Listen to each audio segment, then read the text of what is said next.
Hello guys, आज हम start करने वाले हैं क्लास 10 हिंदी के जीवन परिचय। और आज का जीवन परिचय हमारा आचार्य रामचंद्र शुक्ल जी का, जो कि मोस्ट इम्पॉर्टेंट रहता है। क्लास 10 के एग्जाम में आपको 3 जीवन परिचय दिए जाते हैं, उनमें से ये आपको ज़रूर मिलता है। तो जीवन परिचय लिखना स्टार्ट कैसे करना है जिससे आपको अच्छे मार्क्स मिले, ये भी बताऊंगी आज साथ साथ। तो सबसे पहले आपको बनानी होती है एक टेबल, ठीक है। वरना लोग क्या करते हैं, पैराग्राफ बाय पैराग्राफ लिखना स्टार्ट कर देते हैं। नहीं, वो तरीका गलत है। आप सबसे पहले एक टेबल बनाइए और आपको जितना भी याद है जीवन परिचय में, उन सारी चीज़ों को, फॉर एग्जाम्पल नाम, पूरा नाम या फिर डेट ऑफ बर्थ, इन सारी चीज़ों को टेबल में लिख दीजिए जैसा यहाँ पर किया गया है। तो फटाफट से देख लेते हैं। आचार्य रामचंद्र शुक्ल जी का पूरा नाम आचार्य रामचंद्र शुक्ल ही है। सेकेंड, जन्म तिथि 4 अक्टूबर 1884, जन्म स्थान अगोना नामक ग्राम, बस्ती जिला। मृत्यु तिथि अभी क्लियर नहीं है, बनारस में उनकी मृत्यु हुई थी। आप चाहें तो इस पॉइंट को कट कर सकते हैं। नेक्स्ट है मृत्यु स्थान, जो कि बनारस था, यहाँ पर बनारस लिखना है आपको। नेक्स्ट है हमारा शिक्षा। तो शिक्षा में इनकी शिक्षा काशी हिंदू विश्वविद्यालय से हुई थी। और गाइस, ज़्यादातर राइटर्स की जो शिक्षा है वो काशी हिंदू विश्वविद्यालय से ही हुई है, तो आपको यहाँ पर ज़्यादा घबराने की ज़रूरत नहीं रहती है। आप आगे देखेंगे सारे जीवन परिचय में कि कहाँ से शिक्षा रहती है। अब अगर इनके व्यवसाय की बात करें तो ये लेखक थे, निबंधकार थे, उपन्यासकार थे, विद्वान थे, इतिहासकार थे, आलोचक थे। अब सिंपल सी बात है भाई, वो राइटर हैं तो कुछ और तो करेंगे नहीं, राइटर वाले ही काम करेंगे ना। भाषा यानी लैंग्वेज की बात करें तो संस्कृत, मिश्रित, शुद्ध, परामार्जित, खड़ी बोली। ये पुराने टाइम के राइटर हैं तो उस टाइम पर यही खड़ी बोली चलती थी। इसके बाद नेक्स्ट है पिता का नाम चंद्रवली शुक्ल और माता का नाम विभाषी, पत्नी का नाम सावित्री देवी। तो गाइस, ये था पूरा चार्ट या फिर टेबल कह सकते हैं आप, जिसमें आपने सब कुछ बताया उनके बारे में। अब नेक्स्ट आपको क्या करना है, नेक्स्ट पॉइंट या हेडिंग डालिए आप मोटा मोटा कि जीवन परिचय। अब चाहे आप अपनी कॉपी में लिखते हैं या फिर एग्जाम कॉपी में, दोनों में ही ऐसे ही लिखिए, क्योंकि अगर आप फर्स्ट टाइम ऐसे लिखेंगे तो एग्जाम कॉपी में भी लिख पाएंगे आसानी से। तो आचार्य रामचंद्र शुक्ल का जन्म बस्ती जिले के अगोना नामक ग्राम में 1884 में हुआ था। गाइस, सिंपल सी जो आपने ऊपर लिखा है ना टेबल में, उन्हीं बातों को लाइन बाय लाइन पॉइंट बनाकर लिख देना है।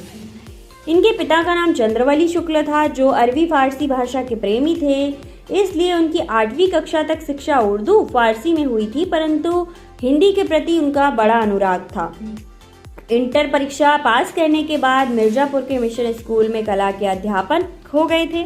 अध्यापन कार्य करते हुए हिंदी, उर्दू, संस्कृत और अंग्रेजी साहित्य का गहन अध्ययन किया, जो आगे चलकर उनके लिए बड़ा उपयोगी सिद्ध हुआ। ये हो गया उनका जीवन परिचय। उसके बाद आता है साहित्यिक परिचय। तो साहित्यिक परिचय में आपको वो चीज़ें लिखनी होती हैं जो साहित्य में उन्होंने की हैं। हिंदी साहित्य में आचार्य रामचंद्र शुक्ल का प्रवेश कवि और निबंधकार के रूप में हुआ था। इन्होंने अंग्रेजी और बंगला भाषा के कुछ सफल अनुवाद किए थे। बाद में आलोचना के क्षेत्र में पदार्पण किया और हिंदी में युग प्रवर्तक आलोचक के रूप में प्रसिद्धि प्राप्त की। इन्होंने सैद्धांतिक और व्यावहारिक दोनों प्रकार की आलोचनाएं लिखी थी। यह मनोवैज्ञानिक निबंधों के भी प्रेरणा थे। चिंतामणि के निबंध इसी कोटि के हैं। चिंतामणि में जितने भी निबंध हैं वो इसी कोटि से हैं। इसके बाद आपको नेक्स्ट हेडिंग डालनी है कृतियाँ। अब कृतियाँ तो आपको याद करनी होंगी, 1-2 कृतियाँ आप टेबल में भी लिख सकते हैं अगर आपको याद है तो। अब कृतियों में आपको बताना है, सबसे पहले एक पॉइंट लिख दीजिए जो हमने साहित्यिक परिचय में लिखा। हिंदी साहित्य में शुक्ल जी का आगमन कवि और निबंधकार के रूप में हुआ, किंतु बाद में आप समालोचक हो गए, मतलब आचार्य रामचंद्र शुक्ल भी समालोचक हो गए, इसीलिए आपकी रचनाओं में विविधता है। आपकी प्रमुख रचनाएं निम्नलिखित हैं। तो मोस्टली जितने भी राइटर हैं वो निबंध, इतिहास, आलोचना, संपादित, काव्य, अनुदित, ये सारी चीज़ें लिखते हैं।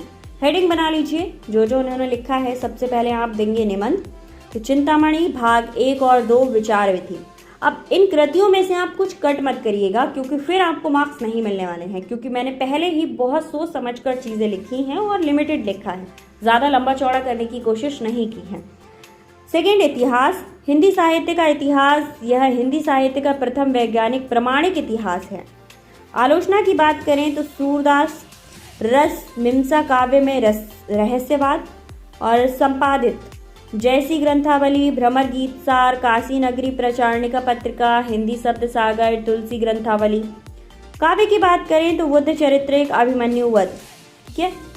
अनुदित, आदर्श जीवन, कल्पना का आनंद, विश्व प्रपंच, मैगस्थनीज का भारतवर्षीय विवरण। इसके बाद आती है हमारी लैंग्वेज की बारी, मतलब भाषा। इनकी कौन सी भाषा रही थी? तो अगर आपको भाषा पहले से पता है तो आप टेबल में भी भाषा हेडिंग डालकर उसको भाषा आगे लिख सकते हैं। आचार्य रामचंद्र शुक्ल ने अपने साहित्य में सर्वत्र संस्कृत मिश्रित शुद्ध परामार्जित खड़ी बोली को अपनाया था। उस टाइम यही भाषा चलती थी, तो ज़्यादातर राइटर की यही भाषा रहेगी आपकी, तो ज़्यादा कंफ्यूज होने की ज़रूरत नहीं है। शैली की बात करें तो आचार्य रामचंद्र शुक्ल की शैली समासिक हैं। कम से कम शब्दों में बड़ी से बड़ी बात कहना शुक्ल जी की शैली की विशेषता रही थी। आपकी शैली के विविध रूप निम्नलिखित हैं। फर्स्ट, आलोचनात्मक शैली। गंभीर तथा आलोचनात्मक निबंधों में शुक्ल जी ने इसे शैली को अपनाया था। सेकंड, वर्णनात्मक शैली। इस शैली में भाषा सुबोध और व्यावहारिक है। थर्ड, व्यंग्यात्मक शैली। गंभीर निबंधों में व्यंग्यात्मक शैली का प्रयोग कर उसमें हास्य व्यंग की झलक प्रदान की थी। नेक्स्ट है विचारात्मक शैली। विचार प्रधान निबंधों में इस शैली का प्रयोग किया था। अब इसके बाद हमारा लास्ट रहता है भाई हिंदी साहित्य में स्थान। ये आपका लास्ट पॉइंट रहता है। तो हिंदी साहित्य में उनका स्थान क्या था? आचार्य रामचंद्र शुक्ल हिंदी साहित्य युग के प्रेरणा साहित्यकारों की कोटि में आते थे। क्या था? आचार्य रामचंद्र शुक्ल हिंदी साहित्य के युग प्रेरणा साहित्यकार की कोटि में आते थे। ये श्रेष्ठ आलोचक, गंभीर विचारक और उच्च कोटि के निबंधकार थे। निबंध के क्षेत्र में उनका कोई साथी या फिर मतलब कह सकते हैं ना कॉम्पिटिटर नहीं था। इन्हें निबंध सम्राट कहा गया या फिर कहा जाए तो कोई अत्युक्ति ना होगी, मतलब कोई भी प्रॉब्लम नहीं होगी। तो ये हो गया हमारा लास्ट एंड आई होप आपको आचार्य रामचंद्र शुक्ल का जीवन परिचय समझ आया होगा। मिलते हैं नेक्स्ट वीडियो में एक और जीवन परिचय के साथ। Thank you so much. अगर आपके फ्रेंड्स को इसकी ज़रूरत है तो शेयर ज़रूर करना।